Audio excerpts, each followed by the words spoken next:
Background summary. The female lead is from the Jiang family, and the male lead is from the Yu family. Now, the story begins. The girl that the childhood friend likes confides that her stepfather has molested her, and he gathers a few boys from the courtyard, armed with knives, to confront him. I stopped this absurd action, and in the end, they used their family's influence to send the stepfather to prison. But that girl couldn't bear the resentment from her mother and the sympathy from others.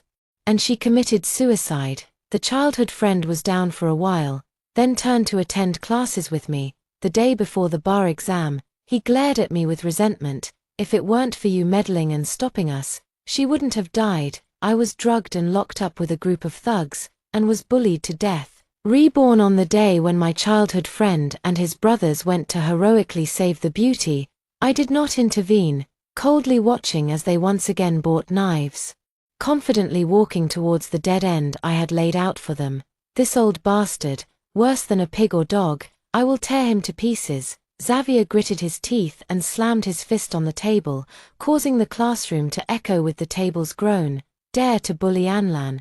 Do you not see me at all? If you're brothers, then all of you go for it. I want him to die a painful death. The brothers all looked at me, as if seeking my opinion. I couldn't help but laugh. What are you looking at me for? I'm just Xavier's childhood friend, not his girlfriend. As adult college students, we should be able to decide for ourselves what is right and what is wrong. As for your matters, handle them however you wish. I will not interfere. Xavier looked at me in shock. Celine, you really won't care. You won't stop it, right? Stop it? Why should I stop it? Am I supposed to rush in and end up like in my previous life, dead without a complete corpse, in my previous life? In the same classroom and under the same circumstances, after listening to Xavier's speech, I immediately stopped him. Right now, what we need the most is calmness. Whether Anlan's stepfather is guilty should be determined by the law. None of us are judges.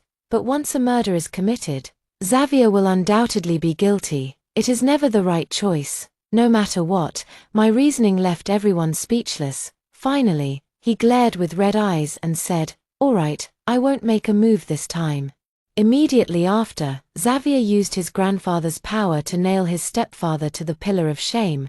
But no one expected that on the day the stepfather was sentenced, Anlan would hang herself. Before hanging herself, she left a letter, expressing the impact of the exposure on her.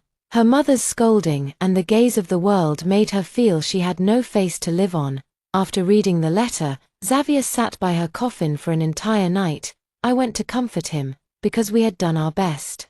In the darkness, Xavier suddenly stood up and hugged me tightly. "Ciao, I have already lost my peace, and I don't want to lose you anymore. Let's walk the road together from now on." I silently shed tears, not expecting that the one who would finally succeed would be my childhood friend. After that, he took care of me meticulously during the exams, but just the day before the law exam, I was suddenly drugged and locked in a huge dog cage.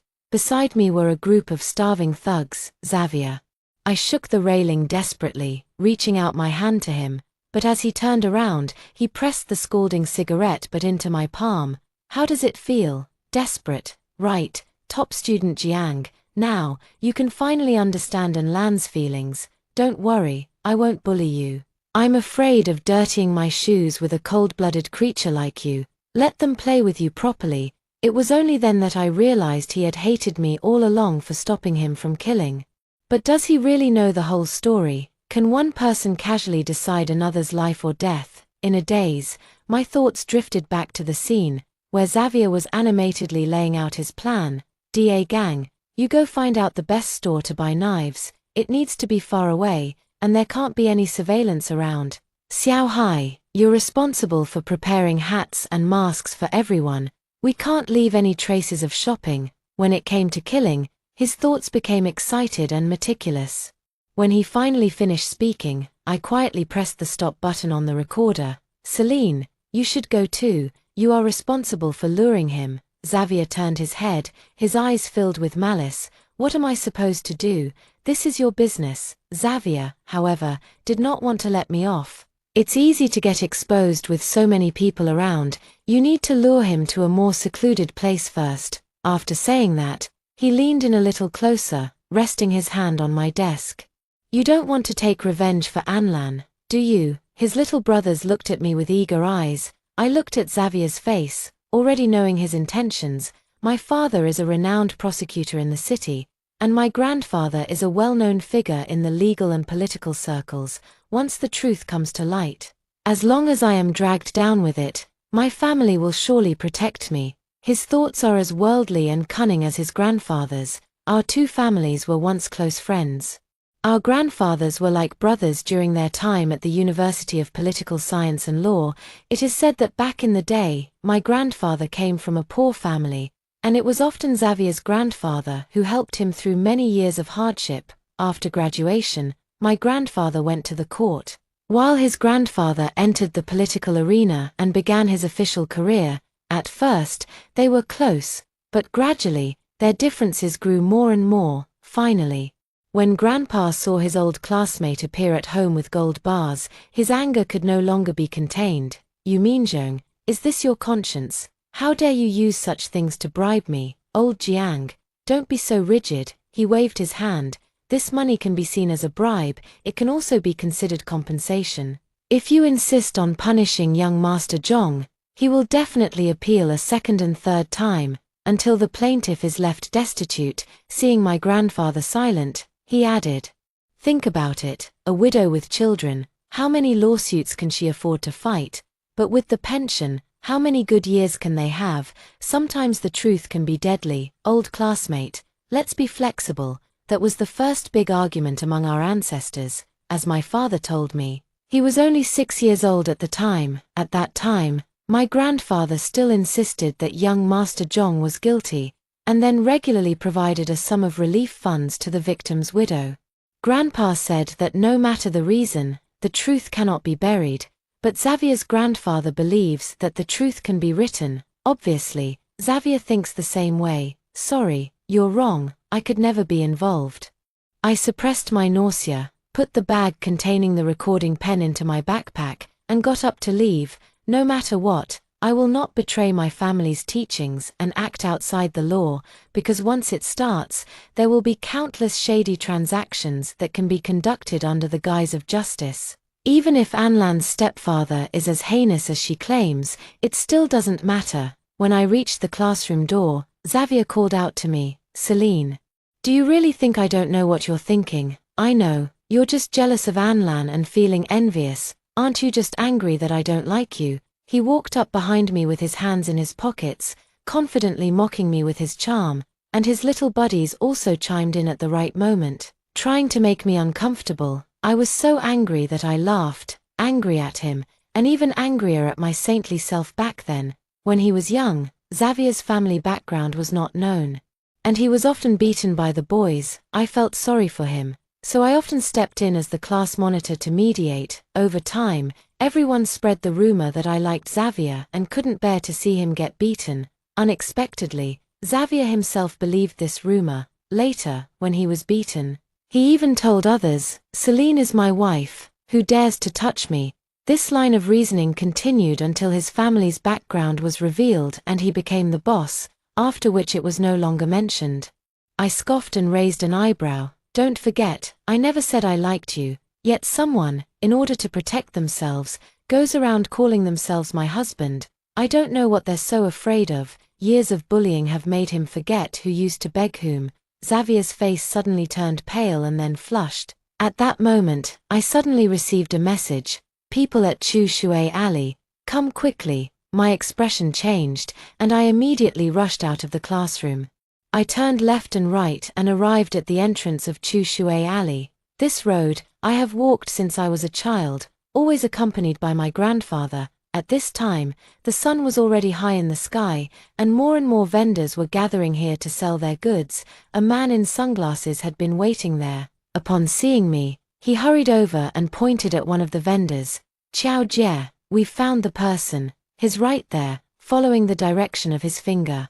I saw a man dressed in a military coat and wearing a Lei Feng hat, quietly sitting in front of the stall, shaping dough figurines. Seeing him, my heart still couldn't help but race. I stared motionlessly at the man in front of me. He noticed my gaze and, upon seeing me, was both surprised and delighted. Xiao Qiao. Why are you here alone? It's so cold. He awkwardly handed me a hot water bottle, busying himself while reminding me, look at you, your hands are all red from the cold. Hurry and warm them up. I've been so busy lately that I haven't had much time to see you all.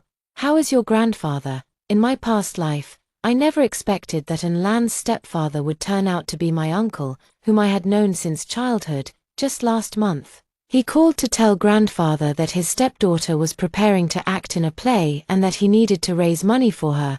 The teacher said her acting skills need improvement, so she can only be sent to a small class for further training. But he doesn't know that his stepdaughter is playing with the new generation, already planning to push him into the abyss, from beginning to end, and Lan has never told us the truth, not in the last life, and still not in this one.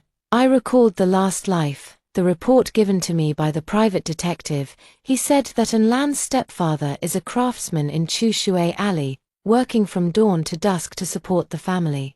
Under his careful guidance, Lan successfully passed the art examination and became a member of the art department at the neighboring school. However, after becoming an adult, Lan frequently intervened in the relationships of wealthy young men, wanting to become a rich lady. Her stepfather and mother often scolded her for this. After all the hard work we put into raising you, is it so you can be someone else's mistress? We don't want that filthy money, even if you give it to us.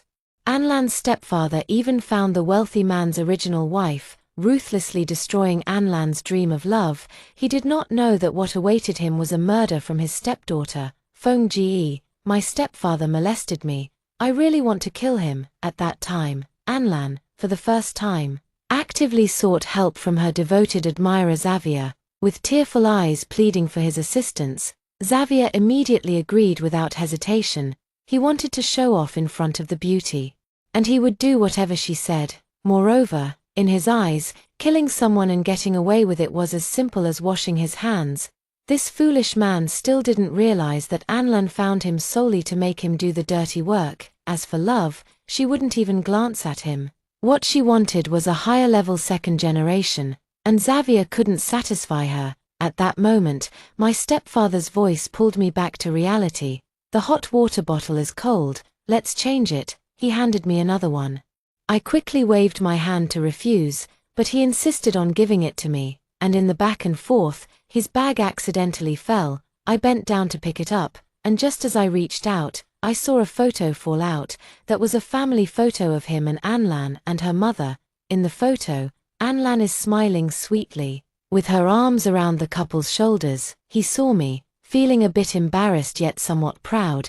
This is my daughter, isn't she beautiful? You haven't met her yet, have you? I have met her. How could I not have? In the last life, not only did she harm you, but she also directly caused my death. In the previous life, in order to send Lan's stepfather to prison, Xavier went so far as to fabricate evidence, proving that the stepfather had relations with multiple people. Once the charges were established, the originally innocent father-daughter relationship became a reality. To make matters worse, at that time she was also diagnosed with AIDS, not knowing who transmitted it to her, nor to whom she might have passed it on. Those debauched young masters who fell ill simply pushed all the blame onto her. They said it was she who infected them from her stepfather, that she was the one who passed the illness to them. Lan had no way to defend herself. All that awaited her was a dead end. When I found out about this news, Xavier was still in deep despair, often staring blankly at Lan's photo. I couldn't bear to shatter his illusion, with everyone dead.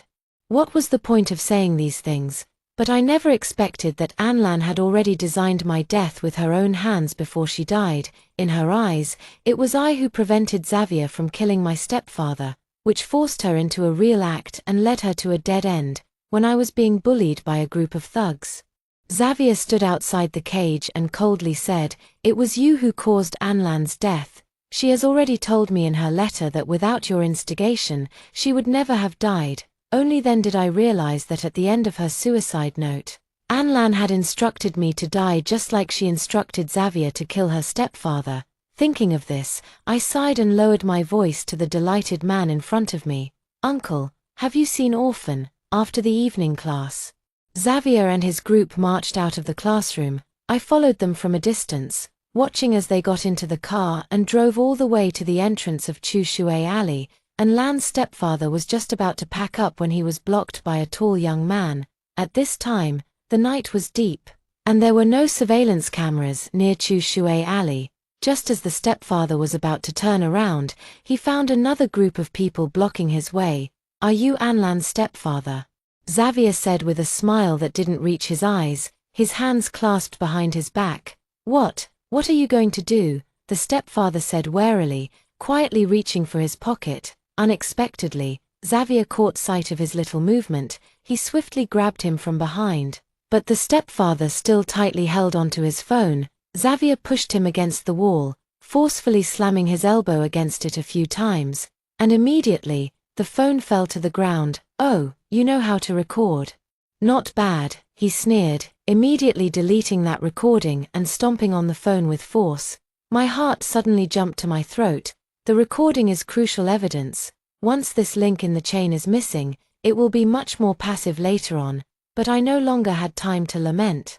Xavier and the others rushed forward, surrounding him, punching and kicking, with the knives in their hands still gleaming, when the first person raised the knife. The bystanders I had arranged appeared one after another. Xavier cursed under his breath and quickly led his people to escape the scene. After watching my stepfather being carried onto the ambulance, I hurried back home under the cover of night. Just as I was about to enter, I heard a commotion. Xavier's grandfather was sitting on the sofa, trembling with anger. "Jiang Shanhua, say it again. Will you save him or not?" My grandfather turned his back to him and threw down two cold words. "No saving. Don't forget, old master," you coughed in anger. "If it weren't for me back then, you would have starved to death. Now that my grandson is in trouble, you are so cold-blooded." My grandfather still had his back to him. "Your grandson brought this upon himself. He broke the law, and he should face the consequences. At most, I can just have the guards keep an eye on him, so he doesn't get beaten to a pulp." "Mister," you became even angrier upon hearing this. He wanted to say something, but my grandfather waved his hand dismissively. "We have nothing more to discuss. Xing, see the guest out." My mother stood up at these words and silently escorted Grandpa Xavier to the door. All right, he trembled as he leaned on his cane. "If you don't save him, I have my own way to save my grandson." At the moment I brushed past him, I felt a fire rushing towards me. Grandpa Xavier glared at me with resentment, as if blaming me for not stopping his grandson from getting into trouble. Stop him? In my previous life, when I was locked in a dog cage, he didn't stop his precious grandson either. At that time, I was locked in Xavier's basement, and the old man only came down to take a quick look before hurriedly leaving. I cried out to him in the dark, begging him to do something about his grandson. But the old man also turned his back to me and coldly replied, "That's just his personality. I can't do anything about it. If you can't even manage him, what can I possibly stop?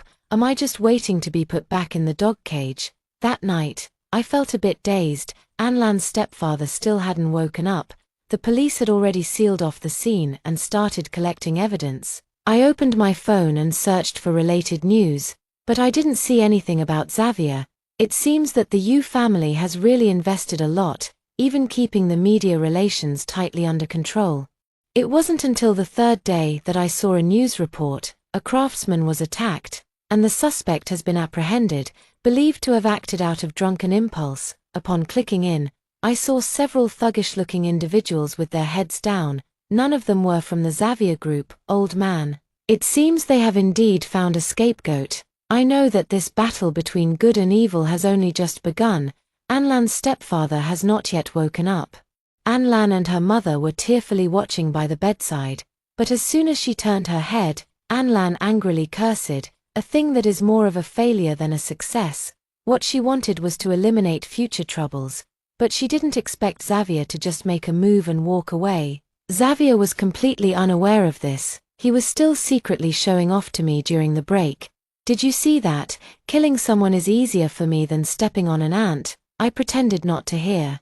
But the recording button was pressed again and again. A week passed, and when Anlan's stepfather finally woke up, the first thing he did was call the police. It was Xavier. It was Xavier who had people attack me. He even said he would kill me. He became increasingly agitated as he spoke. But everyone else just looked at each other in confusion. The thug had already confessed. The same knife with bloodstains and fingerprints, bloody clothes, bloody shoes, everything was so seamless. He wanted to say more, but was persuaded by the doctor to stop. Sir, even if what you say is true, who are the Yu family? How can we possibly fight against them? But he wouldn't listen. Not only did he not listen, but he also posted everything online.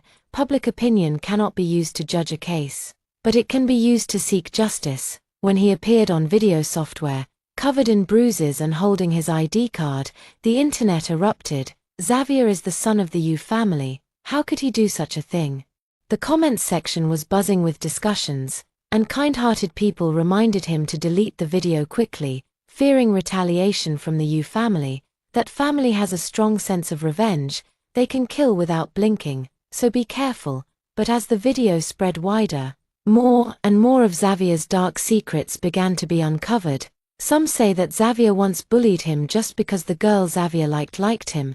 Some say that Xavier once forced himself to eat sand and then made his little brother take the blame. Xavier watched all of this unfold, yet he remained indifferent. Go ahead, say it, let's see who can do anything to me. He said this to his brothers during a class meeting. I was listening from the side, secretly amused. As soon as class was over, I headed straight to another bar, out of the 10 bars in the city. I had already been to 8, whether it can be overturned depends on the next 2 families. The bartender saw me and thought I was there to drink, but I went straight to the point. Sorry to bother you, but I need to see the footage from your store on the night of November 20th. Previously, through inquiries with people around the thugs, I had already grasped their whereabouts. I learned that the person in charge came back reeking of alcohol and claimed he had been to a bar. Thus, I checked the surveillance footage from all the bars, aiming to provide him with an alibi and force the police to look for other suspects. During my investigation, Anlan's stepfather continuously sent videos, and Xavier's suspicion grew larger through word of mouth. Many people provided him with information, claiming to have seen Xavier near the crime scene or heard him boast about killing someone, but all of this still lacks supporting physical evidence. At that moment, I was watching the surveillance footage and suddenly shouted to stop. Zoom in again. I stared intently at the few people at the front desk, and when the image was enlarged, one person facing the camera was clearly visible. This is the suspect who was stabbed the deepest. The time is now 10 o'clock in the evening, which is consistent with the time of the incident. This bar is still a full 5 kilometers away from Chu Shui Alley. The case has been forced to restart. Xavier was listed as a key suspect and taken in for questioning. Nevertheless, the situation remains grim. There is no physical evidence pointing to Xavier at all. Testimonies alone are far from sufficient. Meanwhile, the Yu family began to launch an offensive, and an article calling for procedural justice started to circulate widely. The article stated that prematurely defining Xavier online is a harmful trend of public opinion influencing the case. Moreover, it was pitch dark, and it was questionable whether Anlan's stepfather could see his face clearly. Additionally, given the subtle relationship between Anlan and Xavier, it is possible that the stepfather, unwilling to let his stepdaughter date, deliberately slandered Xavier. The implication was clear. It was suggesting that Xavier had no motive to harm anyone. It was not until this moment that Anlan's stepfather dropped his second bombshell. The day after the article was published, a new video appeared. The stepfather in the video was covered in injuries, and the title was Debunking Xavier's Lack of Motive. This video was unprecedented in its explicitness, showcasing recordings of Anlan inciting Xavier to commit murder and Xavier devising a murder plan with his friends. At the beginning of the video, there were also chat records between the stepfather and Anlan. "If you dare to ruin my feelings again, I'll have someone kill you." In the records, Anlan sent a voice message with a fierce tone. Following that, there was a conversation where Anlan sought help from Xavier and Xavier issued a task. At the end of the video, Anlan was complaining in the hospital room, a thing that is more likely to ruin than to succeed. Once the video was released, the entire internet was in an uproar, and Anlan and Xavier faced unprecedented criticism. The situation changed suddenly, and the first to lose composure was Lan. She screamed frantically outside the hospital room, questioning her stepfather why he would harm her like this. She also said she was just joking. Just joking. I couldn't help but laugh bitterly, whether it was a genuine wish or just words, and Lan knew best. Immediately after, Lan was taken away. I cannot say whether her instigation to murder is valid. However, for me, this revenge against Lan is enough. I personally provided a series of ultra-clear recordings. With these recordings, Lan's dream of entering the wealthy circle has been completely shattered. This is more devastating for her than going to prison. Xavier is not done yet. Despite being taken away for questioning, he still insisted, "I was just talking, I didn't do it, you can't arrest me like this." He was full of confidence because he knew that the few surveillance videos that could show him at the crime scene had been bought at a high price by his family, without physical evidence. He will be unaffected no matter what, but I have already started looking for clues about him. As long as something has been done, there will be traces left behind. This is what my father taught me. I insist on finding evidence that can incriminate him, not for any other reason, but for my beliefs. If I just wanted revenge, I have countless ways to kill him without a trace. But I can't. I am the granddaughter of a chief justice and the daughter of a prosecutor. I cannot tarnish the reputation of my law-abiding family. I will use my faith to gradually sever his hypocritical tongue, making him personally taste the cost of his crimes. I returned to Chu Shui Alley. At that time, the crime scene had been reopened, with people coming and going. As if nothing had ever happened, I walked along the path that Xavier took to escape, thinking about their escape route. There were a total of 7 of them, and handling knives among 7 people is extremely difficult. Given the meticulousness of his thinking, throwing things into the moat or the trash can, these are unlikely to exist. The most likely scenario is that he took all the knives home and asked his grandfather to handle them. On the day of the incident, I was walking home, but by the time I got home, his grandfather was already at my house, having explained everything. If we say it could happen so quickly, it's highly probable that he took some form of transportation home. I remembered Xavier's private car. Under my report, the Yu family's car underwent a thorough inspection, and ultimately a very insignificant drop of blood was found on the carpet, which, upon examination, turned out to be the blood of Lan's stepfather. There was also an unexpected surprise during this trip. The Yu family, fearing the evidence would leak, actually cleaned those 7 knives and kept them hidden in the house. Upon examination, these knives also matched the characteristics of the weapon that injured Lan's stepfather, but the Xavier family still remained stubborn. According to their lawyer, Xavier is just guilty of attempted assault. They just passed by there, saw the scene of the assault, and fled back to the car in a panic. But they did not take any action. As for who made the move, and which drunkard took the blame for whom, that's a matter for the police. He doesn't care, now that things have developed to this point. It seems that all the evidence I prepared in advance is useless. Even I am starting to waver. Could it be that after all my efforts to be reborn, there really is no way to take revenge without resorting to vigilante justice? I gazed out at the sky, lost in confusion. Just then, a beautiful figure made of dough appeared in front of me, and when I turned to look, it was Lan's stepfather. Upon seeing me, he smiled. "Look, this is your favorite Sun Wukong from when you were a child.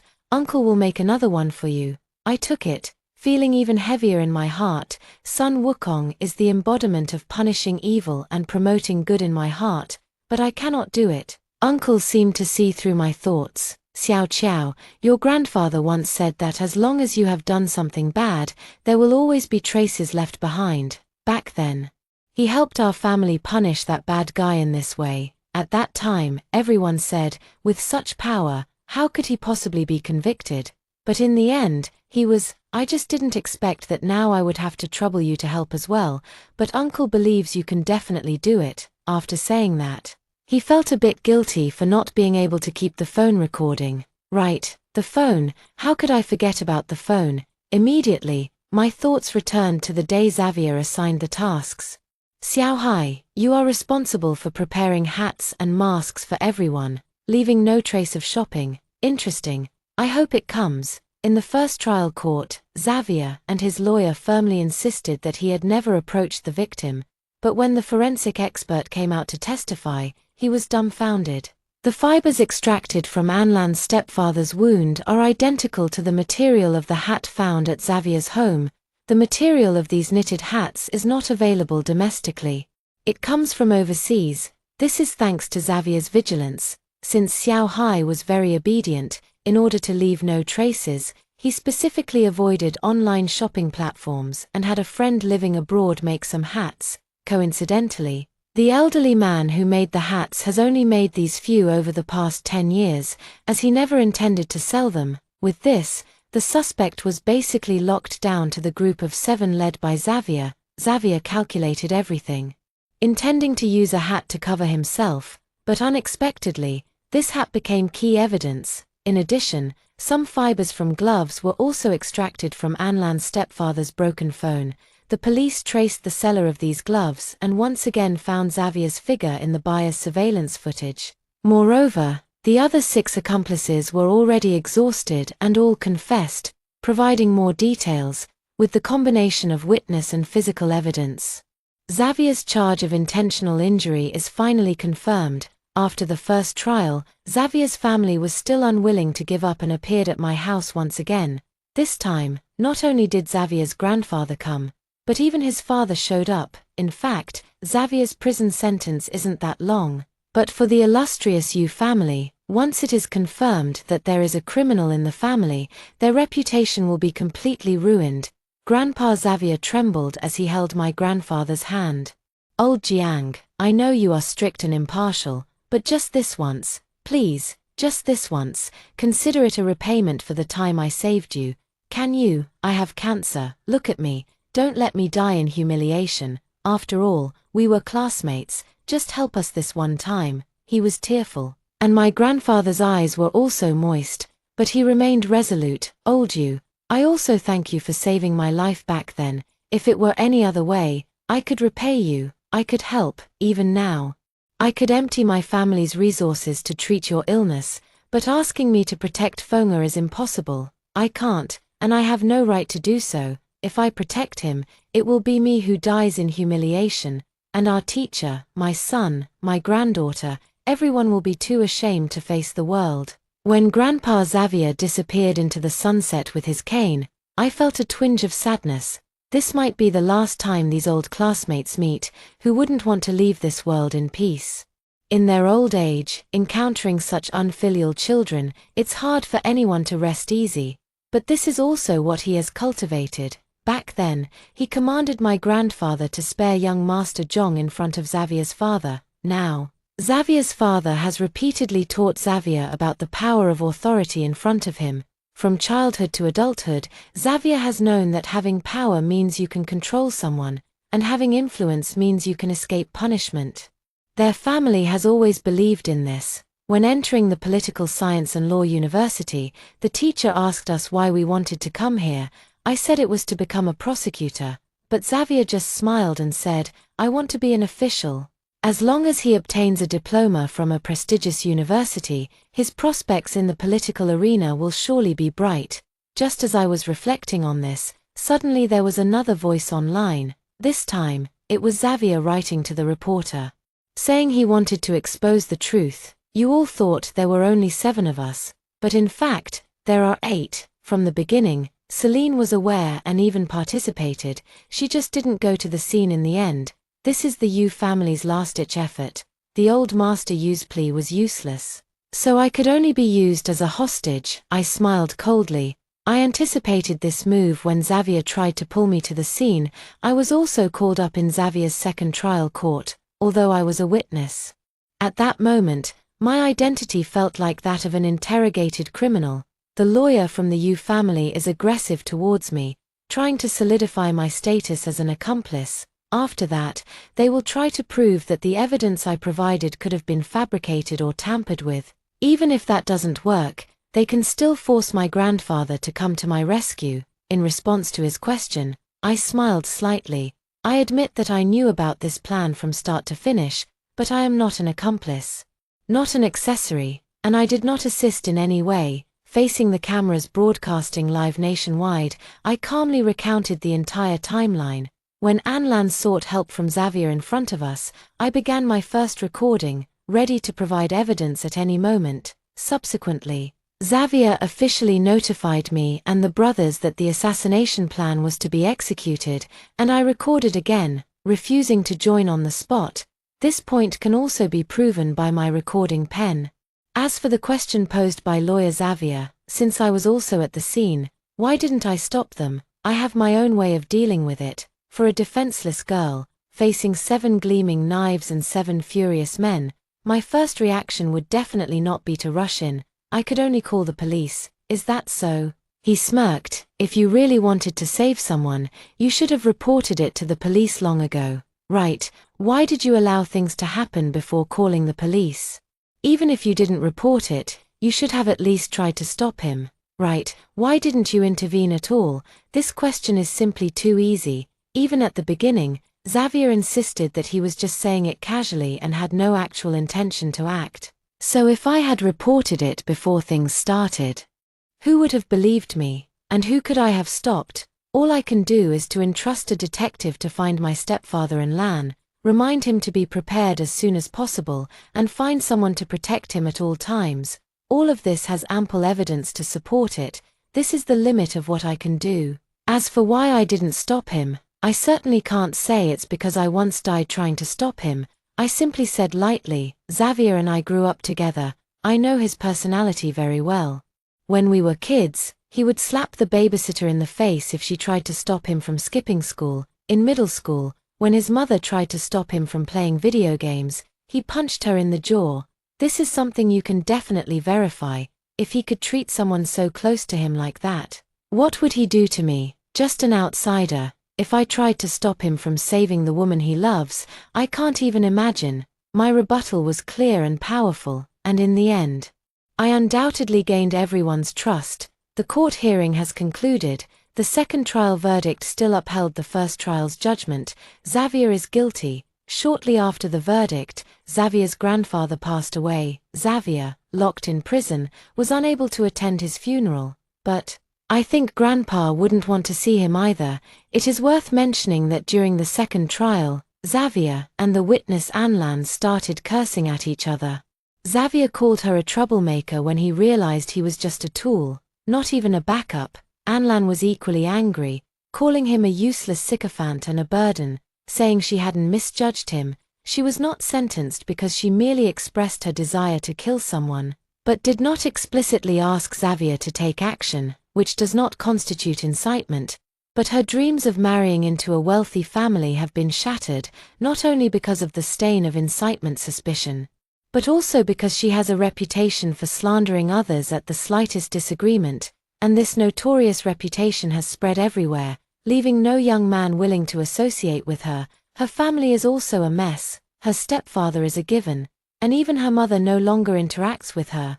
Her mother scolded her harshly, saying she was inhuman, just like her biological father, and that she wouldn't receive a single cent of her inheritance. Her career was equally damaged. No director would dare take the risk of using such an actress. Her dream of stardom was stillborn, under multiple blows, and Lan could only vent all her anger on Xavier. I'm just saying, who told you to take action? How shameless. However, the verbal battle between the two only lasted until the verdict was announced. After the second trial, Lan was diagnosed with AIDS and urgently needed money for treatment. She also thought of Xavier, who was still in prison at this time.